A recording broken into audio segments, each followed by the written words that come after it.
Добър ден, аз съм Евгений Василев, професионален кътмен и в момента ще ви покажем каква е ролята на кътмена по време на боксов ММА матч или кикбокс. Къде се позиционира кътмена и как помага на състезателя и на треньорите, за да върви матча в полза на състезателя.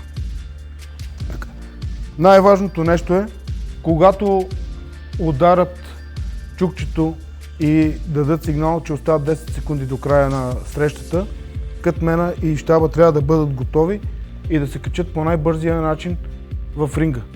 Когато състезателя седне на столчето, ролята на кътмена е, ако няма аркади, взима си кърпата от кофата с водата и първото най-важно нещо е да сложи студена вода върху главата на състезателя, след това да му почисти лицето, но по такъв начин, че да не пречи, да не му слагам кърпата върху ръката, върху устата и върху носа, да може да диша. Трябва така да е позициониран, че устата да му е свободна, за да може треньора да му даде вода. Дайте му водичка малко. Позициониран съм по този начин, че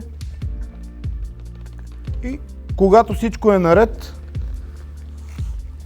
вече слагаме лед на врата и с другата ледарка разтриваме ръцете и раменете, помагаме на състезателя да се възстанови